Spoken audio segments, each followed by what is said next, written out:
Hey, what's up, y'all? Welcome to Watchworthy. It's your boy, Brother Ash. And I'm Miss Christy. And this time, we don't got a full episode, just some bonus content of a combination of different episodes that we reviewed already. Got like a little this or that we gonna have with each other today. So it's gonna be real chill. And then if y'all want to comment what you guys would have chosen, it's gonna be all based off of stuff we've already seen before. So for our fans that have seen all the episodes and listened to all the episodes, this will be fun for you. But if you haven't heard some of them yet, this will give you opportunity to go back and listen to the episodes on Spotify, Apple Podcasts, or even some of the videos that we got on YouTube. Totally. So let's get into it. Well, I'll kick us off. I just want to know, babe, this or that, HBO or Netflix? I'm going to go with HBO because HBO typically has the documentary movie. Oh, you hate the docuseries? Yeah, Netflix, they just can't do nothing without a series. I don't know what it is with them. They always got 3-4 episodes, and they're all 50 minutes long. I would say HBO too, because for me, I feel like they've been at it a little bit longer than Netflix. I feel like the quality of their documentaries. When I see that HBO original, I just know it's going to be good. Yeah, make you want to get some popcorn and shit. Yes. No offense to Netflix. Okay, this one is for me too. Since we talk a lot about true crime, I wanted to know what side of the aisle would you be on? Would you rather be a prosecutor or a defense attorney? For the people that we cover, I'm not defending any of these people. I'm about to say, I'm prosecuting the shit out of these motherfuckers. But it depends. Like, certain episodes, I probably would have wanted to be the defense attorney. But I think generally speaking, I would be like one, but stuff that we've covered, yeah, prosecutor for sure. I don't know. I feel like in general, I probably would be a prosecutor because I just can't live with possibly knowing that somebody is guilty and you're protecting them. I don't know. Word. Okay, I got another one because we have yet to do a nature documentary, and I know you like those. So would you rather this or that, a nature documentary or a music documentary? Your two favorites. I know you love music. Music documentary, I would have to say. We've done some good ones. Little Richard. Yeah, music documentaries Run will, DMC. keep me up, and it's like educational. But I love nature documentaries. We don't ever cover them on here because it's like, I'm not going to talk to y'all 20 minutes about a lion. And the shit is interesting, but only if you really, really like animals. What about you? I would probably pick a music documentary too. I'm not really into the nature documentaries, but I've talked about on the show how you kind of put me on to some, I'm dipping my toe in Shark Week and all that stuff. But otherwise, not really. Like you said, it kind of puts me to sleep. Like, the lion is about to hunt for its prey. Now, Shark Week different. I might watch a couple Shark Week shows. We gotta do that on the podcast. Yeah. Like if you said Shark Week or the Dolly Parton joint. Sorry, Dolly. Sorry, I'm choosing Shark Week. Dolly Parton's documentary was very interesting. Go back and listen to that. It was like episode 2 for us. Okay, I got another one for you. We're talking about documentaries. We both love documentaries. Would you rather make a documentary or star in a documentary?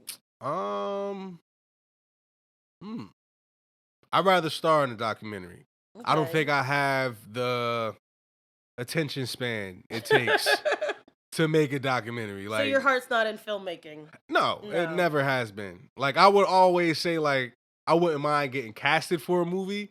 I don't see myself directing a movie or producing a movie. Like, I just won't be the fucking bad cop or like the family man dad or some shit. Like, so if they did make a documentary, would you just be talking about somebody else's story, or you think it would be about Brother Ash? Nah, I would want to be about Brother Ash because I would talk about other shit. Like if it was a documentary about millennials and music, and we were just talking about like shit, then yeah, I would. Or what if it was like, we're making a J. Cole documentary, we need one of his big fans to speak on it? Oh, absolutely. Like how we joke Eminem has been in like 3 documentaries. Yeah. Any documentary having to do with the city of Detroit, Eminem is in that shit. I don't know why, but I guess. What do you mean you don't know why? Is he the face of Detroit? Yes.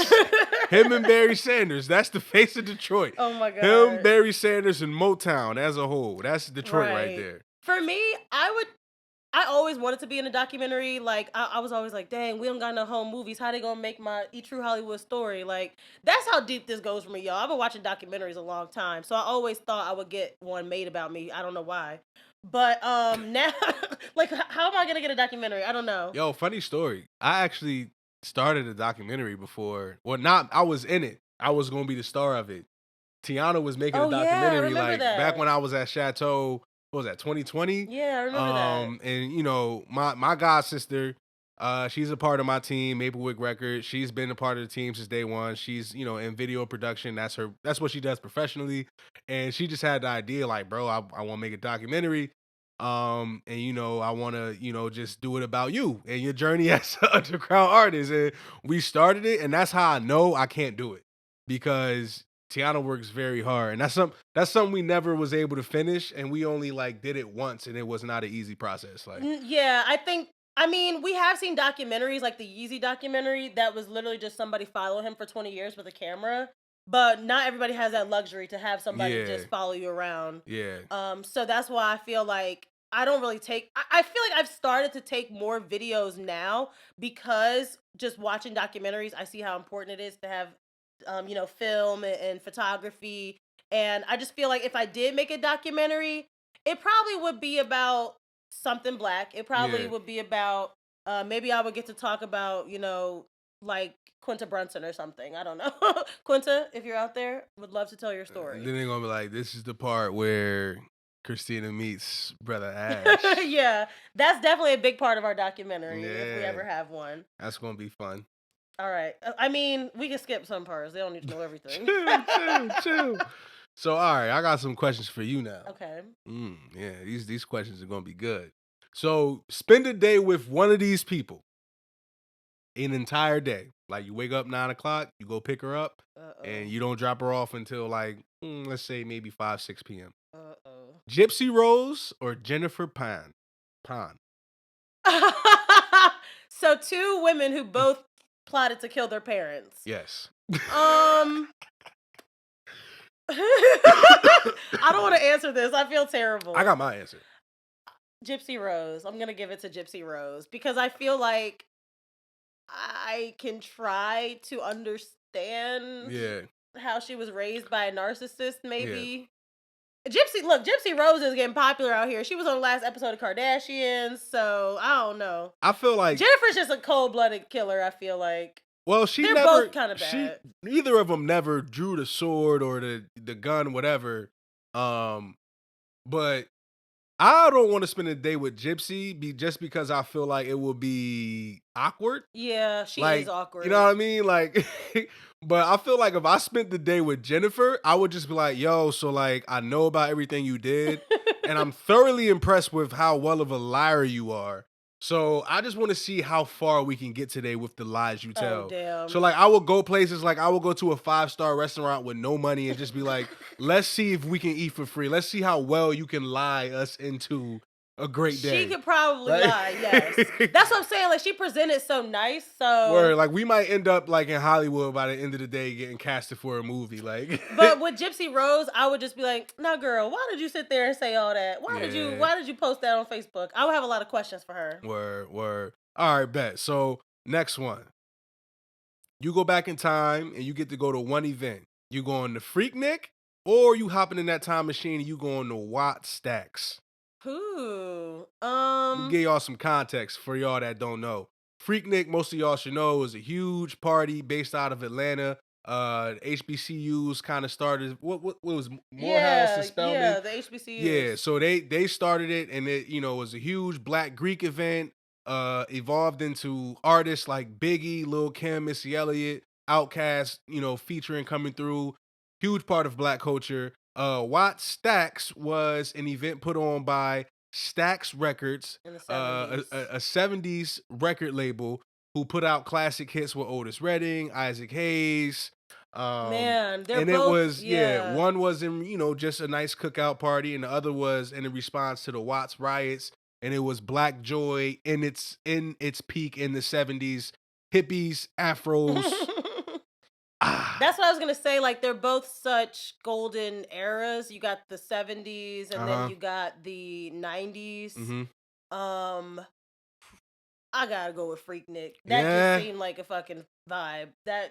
I mean, both of them really did seem Well, like a shit. vibe, but I think I would have liked the performances at Freaknik. If you going to Freaknik, I'm going to Freaknik. I know I can't go to. I can't let your thick behind go to Freaknik by yourself Oh now. my God. It's like, nah, I'm playing. If y'all watch the episode, y'all will hear how people was going down there to escape their old lady. For real. But like, I would go down there and have fun. But if I had to choose, I think I might choose Wastax, just because I feel like music back then was a whole nother musical, yeah. You know, a whole nother vibe with the live bands and, you know, the 70s outfits, yeah. and the grooviness. Like, you know what I'm saying? I know somebody probably had some decent bud somewhere in the crowd. Like, imagine just, you know, you got a joint in your hand and it's Isaac Hayes doing the Shaft song. Like, that would be dope. I could see people twerking to back that ass up today. You're right. I might not. Mind. You know what I mean? Like, so I might have to go change my mind to Wattstax. Maybe we could go to Wattstax and just never come back to the future, and then we'll get to go to Freaknik 20 years later. Like, yeah, exactly. We'll be old though.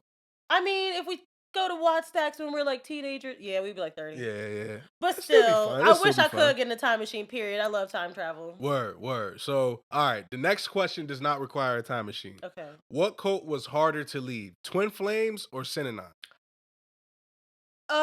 I mean, since we're playing this or that, are you asking me like which one would I rather be in, or no, like I guess like I'm saying like which, I guess this could be Twin Flames and that could be Synanon. Like, which cult do you think, if you ended up in it, which one would be harder for you to get out of, given the leader of the cult, given the community of the cult, and just how the overall cult was ran? I feel like, surprisingly, Twin Flames seems a little bit harder to get out of. Yeah. For Synanon, it seemed like people, number one, they wanted to be there. Mm-hmm. They weren't really trying to leave. But if you were, you just left. Yeah. It wasn't like he was really trying to stop those early people from leaving. Whereas Twin Flames, it felt more like, I feel like Chuck, he was like, I don't need you anyway. Yeah. But Twin Flames, they need as many members as they can. What was his name? Jeff? It was Jeff, right? Jeff and Shayla, or whatever her name was. Jeff was a sick fuck. And I agree. I think Twin Flames was a little harder to leave. I feel like because we're in an online digital age. Yeah. So, yes, you could just leave the Facebook group and leave the cult if you wanted to. But I feel like people, it's so hard for them to even block somebody on Facebook. But also, you say that, but we also are on our phones every day. Yeah. Like, there has not been a day, unless I go through a phase where I like delete Instagram off of my phone. There's every day I'm on Instagram, I'm on Facebook. So, yeah, I think Twin Flames might be actually harder to leave for real. It's still people in that cult. I don't think anybody else is in Synanon these days. Yeah, shit, well. All right, last one. This one does require a time machine. I don't know why. Most of my questions did. I like time travel. Well, most of the documentaries we covered have been things in the past. Yeah. Nobody's recording what's going on right now. We're history buffs, so yeah. All right, so you get an opportunity to go to a Bill Russell Celtics game. So Bill Russell is in his prime. He's it can be like a playoff game or a championship game against the Lakers. Okay. Or you can go to a Detroit Lions Barry Sanders game. Now, I'm picking Barry. One, because I'm a Lakers fan. So I do, unless I can see like Magic and one of the ones they won beat Bill Russell. But when I say like Barry Sanders was a freak of nature on the football field, I probably would have went to a Detroit, Lions game, like Lions versus the Giants in 80 something. Like that shit probably would have been crazy, yo. It's so hard because Bill Russell in his prime, man, like that's something you would never get to see again. Like, I mean, we're probably not gonna see Barry Sanders get on the field again. Nah, hell no. But I think about, like you said, it's 1960s Boston. If he was barely accepted, what makes my black ass accepted to go see the game? Yeah, so, and plus, like with Bill, he was still playing against plumbers and shit back then. Man. Like, his competition wasn't as right. vigorous. You won 10 games, but it was 1960. So yeah. I don't know though. Oh, he was so talented. I would be very, very proud to see him play. Yeah, he was much more of a civil rights leader too. Like, I'm gonna give it to Bill Russell. Yeah, you got the football, I got the basketball. Yeah, I'm sticking to my wits. What I know, y'all know I'm a football guy. You can probably look at the physique, the top of the body, and know that Brother Ash was not in the layup line in high school. So we're not gonna get your basketball documentary? No, hell no. There's no footage of me playing basketball that anybody should have. I told him to delete all of that shit.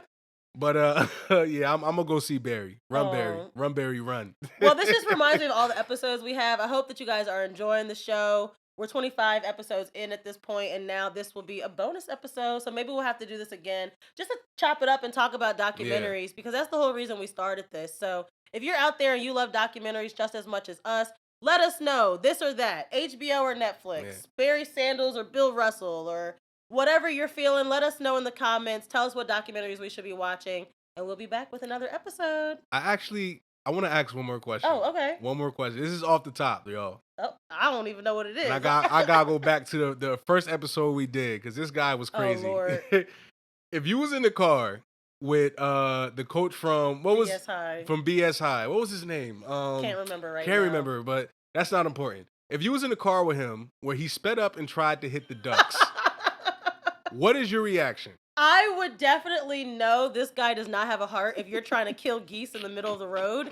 And I would call my mom and please pick me up. This is not a real school. Yo, I would probably cuss him out. Like, why the fuck would you do that, That bro? guy like, was terrible. For those of y'all that don't know, like, this coach from BSI was a sociopath. He was a narcissist. Any narcissist name there is, it was that guy. And that was our first episode. So we've been having a lot of fun covering a lot of different narcissists, psychopaths.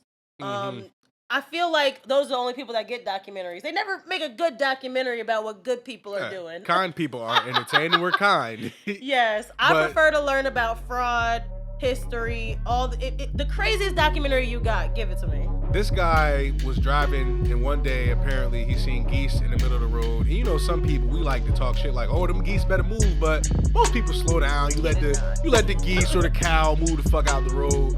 This guy hit the gas, and my reaction, I'll be mad. I'll probably be like, what the pull over, nigga? Like, oh my God. Yeah. Well, on that note, make sure you go back to episode 1, BS High, episode 25, What Jennifer Did, and everything in between. Follow us on TikTok at watch.worthypod and Instagram at watchworthypod.